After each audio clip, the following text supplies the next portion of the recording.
और किसान संगठन रेगुलरली इस पर चर्चा कर रहे हैं। उम्मीद करते हैं कि आने वाले घंटों में, दिनों में ये विषय सुलझेगा।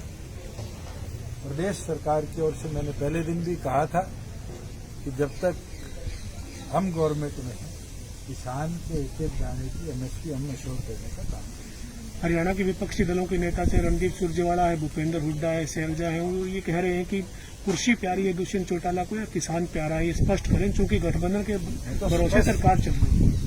पहली सेकेंड कि आज किसान की फसल दाम जो आज वो मांग रहा है एमएसपी के तौर पर, जब तक मैं अश्योर कर पाऊंगा मैं यहाँ बैठूंगा। जिस दिन मैं अश्योर नहीं कर पाऊंगा मैं सबसे पहले इस्तीफा देकर बाहर जाने का काम करूंगा। अगर आज भी किसी की कंफ्यूजन है तो वो 7.5 लाख एमटी हमने बाजरा प्रोक्योर किया, सर्वे हुआ है 55,000 एमटी और बाजरा किसानों के पास अभी अलग अलग जिलों से डीसीज ने लिखित में हमें भेजा है।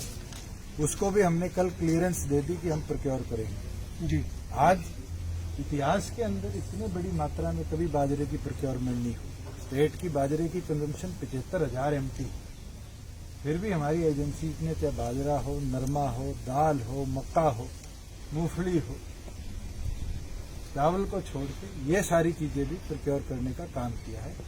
और आगे भी जो हमारी अब फसलें आएंगी इसमें सरसों और वीट तो बड़े स्केल पे प्रोक्योर होती है, मगर छोटे स्केल पे जो फार्मिंग करी जाती है उन फसलों को भी हम प्रायोरिटी पे परचेज करेंगे। विपक्षी नेताओं को क्या कहेंगे सर, जो लगातार आपको लेकर बयानबाजी कर रहे हैं? या इसका मतलब तो उन सबको चिंता सबसे ज्यादा मेरी है।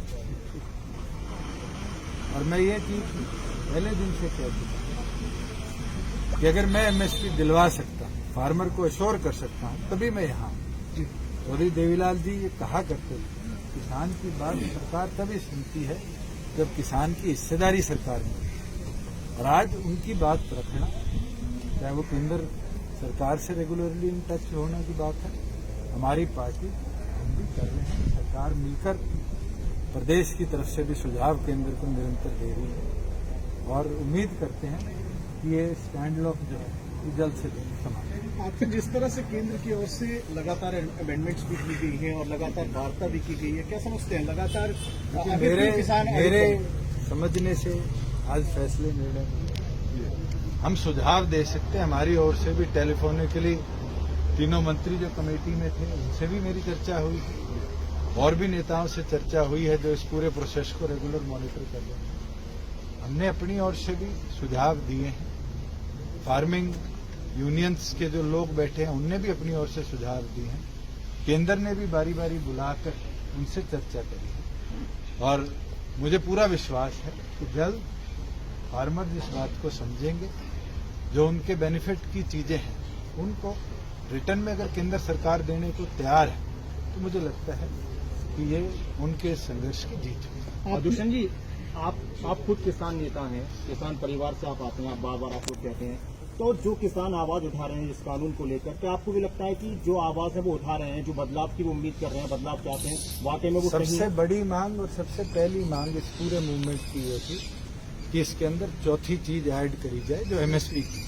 प्रदेश में हमने इसको अश्योर किया, राजस्थान में तो अश्योर नहीं हुआ, आज बाजरा सड़कों पे बिका, पंजाब में नहीं हुआ, पंजाब के तो मुख्यमंत्री ने किसान को प्रताड़ित किया, ना वहां खाद पहुंच पाई, ना वहां पर बीज पहुंच पाए।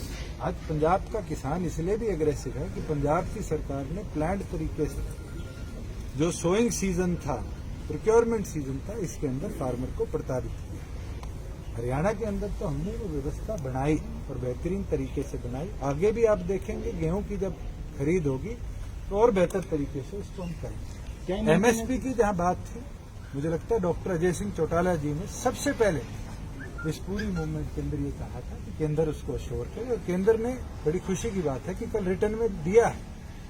और मैं उम्मीद करता हूं कि जो फार्मर यूनियंस के लीडर्स हैं वो